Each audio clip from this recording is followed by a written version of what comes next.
दूसरे की फिक्र नहीं, सिर्फ अपना ही ख्याल है। हम ऐसे क्यों हैं, आज खड़ा ये सवाल है।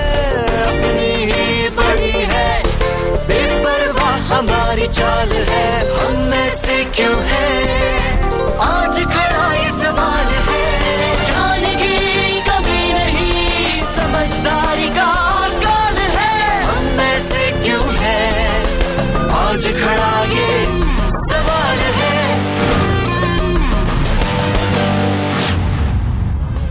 स्वागत है आप सबका आपके इस प्रोग्राम हम ऐसे क्यों हैं में। आज हमारे पास दो बहुत महत्वपूर्ण गेस्ट हैं, डॉक्टर बिंदेश्वर पाठक सुलभ से और मिस्टर डे कैलकाटा से जो आए हैं रामकृष्ण मिशन से। श्री बिंदेश्वर पाठक ने सुलभ द्वारा स्वच्छता संस्कृति को आज के परिप्रेक्ष्य में रखकर नया आयाम दिया। क्लेanलीनेस, हाइजीन, सैनिटेशन सिर्फ शब्द नहीं, मिशन है।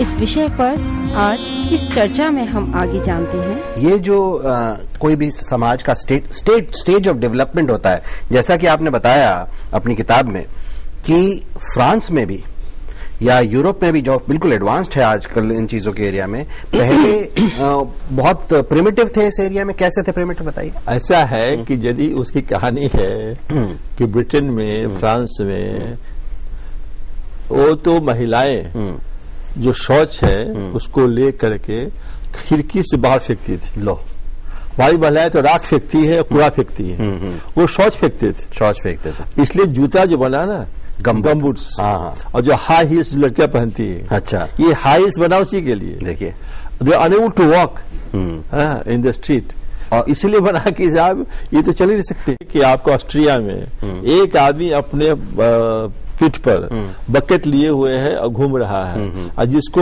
जरूरत पड़ी उसको रोका, उसने बकेट दिया और कपड़ा दिया कवर करने के लिए। अच्छा, और फिर वो अपना शौच किया और फिर अपना कुछ पैसा दिए उसको, फिर बकेट लेके घूम रहा है वो। तो दिन भर पखाना लेके घूमता था वो, समझे।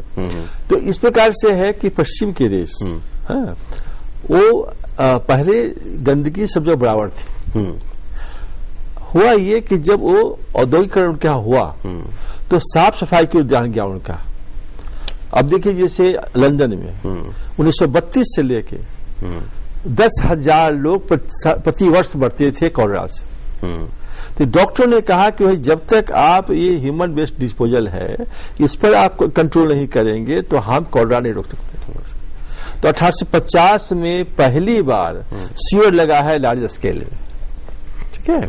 तो ये बात है कि पश्चिम में अब यूरोप, अमेरिका, ऑस्ट्रेलिया वो लोग सीवर लगा करके इस पर काबू पाया है, और वो थोड़ा अब वास्तव में इस मामले में सभी हो गए हैं। अब वो जब यहाँ आते हैं हमारे यहाँ, तो चूंकि अपना इतिहास तो भूला हुआ उन्होंने, नई चीज याद पड़ता है उनको। अब देखते हैं लोग बाहर शौच कर रहा है, पेशाब कर रहा है, तो उनको लगता है कि भाई हम कहाँ पहुंच गए। करेक्ट। ये ट्रेनिंग कैसे देते हैं वो जो यूज करने वाले हैं, कि गंदा मत करके जाना, और जो गंदा करके जाते हैं उनको वो सफाई करने के लिए अपने लोगों को कैसे मोटिवेट करते हैं। वही तो इम्पोर्टेंट है इसमें है कि एक तो है कि ऐसे बनावट है शौचालय की, और जो शहर में रहते हैं वो तो गंदा नहीं करते, लेकिन जो बाहर से आते हैं, गांव से आते हैं, उनको पता नहीं कि शौच कहाँ करना है। ठीक है, वो सोचते हैं कि पैर इतना साफ सुथरा है, लगता है बाहर में करना है। लेकिन यह है कि वहां पर आदमी बैठा हुआ है, और जैसे ही आदमी गया वो जाके देखा कि साफ है या नहीं साफ है। नहीं साफ, 24 घंटा जो हमने लगाया आदमी, इसीलिए कि आप कोई आया साफ करके चला गया और कोई वहां ही नहीं है, तो बाद के लोग आए तो गंदा ही मिलेगा आपको। मैंने भी नोटिस किया है दैट हमें कुछ एजुकेशन की जरूरत है। जैसे पहली बार लोग जब टब यूज करते हैं होटल्स में, अगर उन्होंने पहले टब यूज नहीं किया है तो जो शावर कर्टन है उसको ड्रॉ नहीं करते, पानी पूरा बाहर चला जाता है। ये हमारी ड्यूटी बनती है कि हम वहां पर कुछ पिक्चर्स वगैरह लगा दें कि इसको ऐसे यूज करना। अब देखिए, ऐसा है कि जो हमारे साथ, अब तो हम अपनी बेटियां कहते हैं, राजकुमारियां कहते हैं, अलवर की राजस्थान की, उनको जाना था अमेरिका, और फ्लाइट है 15 घंटे की। तो हमने सोचा कि 15 घंटा कभी जहाज पर चढ़े तो है ही नहीं है, ये सस्टेन नहीं कर पाएंगे। तो पहले हमने क्या किया, इंडिया के 2-3 जगह लेके घुमाया उनको पहले जहाज में, ताकि घंटे 2 घंटे का जो सफर है उसको ये समझ जाए, सीख ले। फिर शौचालय में कैसे जाना है जहाज के अंदर में, कैसे खाना खाना है, क्या करना है, और तब ले गए उनको हम अमेरिका के जहाज, मतलब इंडिया के जो एयर इंडिया में। तो कहने का मतलब यह है कि कोई भी काम के लिए आपको तो मोटिवेट करना ही पड़ेगा, शिक्षा देनी पड़ेगी। हमारे यहाँ एक आदमी गए शौच के लिए, तो वो क्या हुआ कि वो जो जहां से फ्लश होता है ना, वो टूट के गिर गया, वो आदमी उलट गया वो। तो हमने पूछा कि भाई ये ठीक है, वो आदमी गिर गया तो समझ में बात आती है, लेकिन ये जो फ्लश का जो टैंक है और उसका जो ढक्कन है वो कैसे गिर गया? तो बोला कि नहीं, वो जो बैठे थे ना, वो बैठे थे वो ढक्कन की तरफ, तो ढक्कन को पकड़ा हुआ था, तो ढक्कन भी गिरा, टूटा, और वो भी गिरे धमाक से।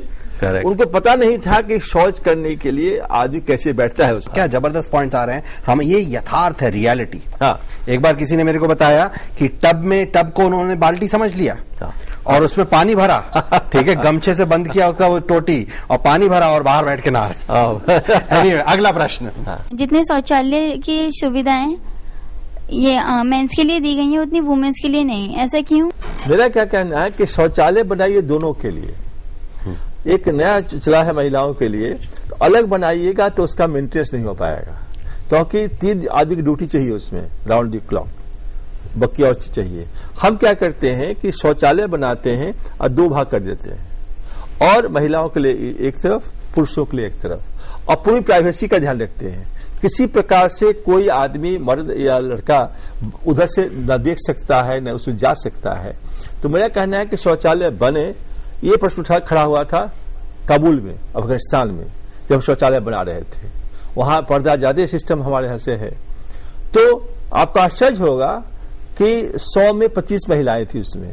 पुरुष कह रहे थे कि अलग अलग बनाइए, और महिलाओं ने कहा कि नहीं, जैसे आप इंडिया बनाते हैं वैसे बनाइए, पुरुषों का अलग और महिलाओं को अलग, बट एक ही कैंपस में बनाइए। क्यों ऐसा महिलाओं ने क्यों कहा? इसलिए कि वो जो है ना, जो सुरक्षा की दृष्टि से उनका कहना था कि वहां पर चूंकि पुरुष भी है, महिलाओं का भी है, तो आदमी बैठा हुआ है, आ रहा है, जा रहा है, वो सुरक्षा अधिक इसमें होगी और ऐसे सुरक्षा कम रहेगी इसमें। उनका ये कहना था। तो कहने का मतलब ये हो रहा है कि जो कह रहे हैं वो सही है, शौचालय महिलाओं के लिए होना चाहिए, लेकिन मेरा ख्याल है कि दोनों साथ साथ रखिए तो अच्छा रहेगा, तब मेंटेनेंस की सुविधा होगी। फिर यूरोप में अलग अलग क्यों करे गए? देखिए ना, उसमें क्या है ना, अब वहां भी आप भी गए हुए होंगे, हम तो गए, वहां अलग बहुत जगह नहीं है, कुछ जगह है, तो उनके पास उतना पैसा है ना, उतना अफोर्ड कर सकते हैं वो, क्योंकि उसका पैसा जो है पब्लिक से नहीं लेते हैं वो।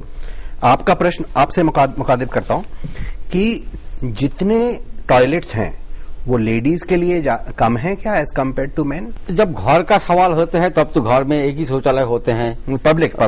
पब्लिक में तो जब स्कूल में होते हैं तब आजकल का जो ऐसा होता है कि स्कूल में गर्ल स्टूडेंट्स और बॉय स्टूडेंट्स के लिए अलग होते हैं एक, और उसका जो संख्या बनते हैं वो स्टूडेंट्स का रेशियो जो है उसका ऊपर में होते हैं। ऐसा हो सकता है कि कोई जगह में कम हो सकता है इस विद्यालय में, स्कूल कॉलेज में ऐसा होते हैं कि उस टाइम स्कूल में कॉलेज में कम लड़कियां था, इसलिए कम संख्यक का शौचालय बने हैं। अभी महिला गर्ल स्टूडेंट्स बढ़ गया, इसलिए अभी कम हो गया। लेकिन सरकार का जो अभी under this total sanitation campaign programme में जो एलोकेशन है उसमें बॉयज एंड गर्ल्स दोनों के लिए ही एक ही रखते हैं। अगर आदमी चाहे वो तो अपने आप को रिलीव कर लेता है, पब्लिक में भी कर लेता है, पब्लिक में भी ही कैन यूरिनेट, लेकिन औरत नहीं कर सकती। तो क्या औरतों के ज्यादा टॉयलेट्स नहीं होने चाहिए? आप उसी पॉइंट पर आ गए। उसमें क्या है कि बच्चों लड़कियों के लिए लड़कों अलग होना ही चाहिए, अलग होना ही चाहिए, क्योंकि 12 वर्ष के बाद जो लड़कियों की जो आवश्यकता है वो अलग हो जाती है। करेक्ट। तो उनका सैनिटरी नैपकिन रखने का कोई जगह होना चाहिए, उसमें लड़के नहीं जा सकते। करेक्ट है, तो सेपरेट स्कूल में होना ही चाहिए। हम कह रहे थे आपको सार्वजनिक जगह की बात करें। उसमें क्या है कि जैसे महिलाओं को संकोच बस फील उनको भी होता है, वो भी चाहे तो बाहर कर सकती है। लेकिन सभ्यता संस्कृति हमारी ऐसी है कि महिलाएं बाहर नहीं कर सकती हैं। इसलिए महिलाएं उसको रोकती हैं, नियंत्रण करती हैं। तो महिलाओं की एक संस्कृति सभ्यता ऐसी है कि वो अपने लज्जावश वो बाहर नहीं बैठ सकते हैं, इसलिए उस दुख को झेलती है। अगला प्रश्न कि सर आजकल मेंस तो वर्किंग है ही, पर वुमेन्स भी उनके साथ बराबर साथ साथ चल रही हैं। तो जितने मेंस के लिए शौचालय होने चाहिए उतने वुमेन्स के लिए भी होने चाहिए। बिल्कुल होने चाहिए, जरूर। मेरे हिसाब से तो ज्यादा होने चाहिए, बिकॉज वहाँ पर प्राइवेसी की ज्यादा जरूरत है। प्राइवेसी की जरूरत है। वो जरूरत है ही है। आप हमारे म्यूजियम में आइए, वहां आपको दिखाई पड़ेगा कि अब महिलाएं चाहें तो खड़े होकर पेशाब कर सकती हैं। शौचालय और पेशाब खाना तो जितना अधिक हो सके साफ सुथरा उतना जरूरी है। इसमें कोई महिला की बात नहीं है, कोई पुरुष की बात नहीं। किस तरह से हम ओपन डिफिकेशन रोक सकते हैं? आपने क्या किया मिदनापुर में जिसके कारण ओपन डिफिकेशन रुका? एक तो है ओपन डिफिकेशन हमारा हैबिट है, अभी तो एक कल्चरल हैबिट बन चुके हैं। इसको रोकने के लिए पहला जो काम है वो है जागृति। गांव-गांव में कि हमारा जो कम्युनिटी है वहाँ इसका बारे में जागृति लाना यही पहले काम है। इसलिए हम लोगों ने मिदनापुर जिला में जो काम शुरू किए थे उस टाइम कोई सब्सिडी हम लोग नहीं दे रहे थे।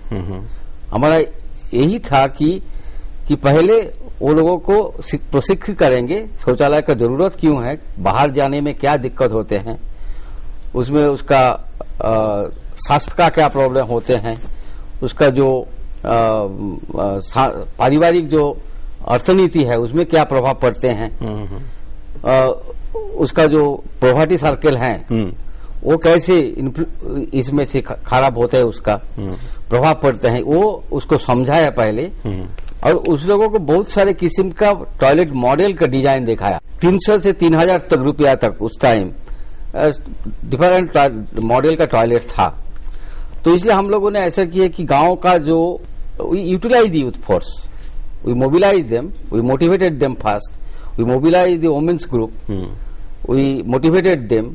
क्या आपने पॉइंट्स बोले जिसके कारण वो बाहर जाना बंद किया उन्होंने और अपने यहाँ पर टॉयलेट्स यूज करना?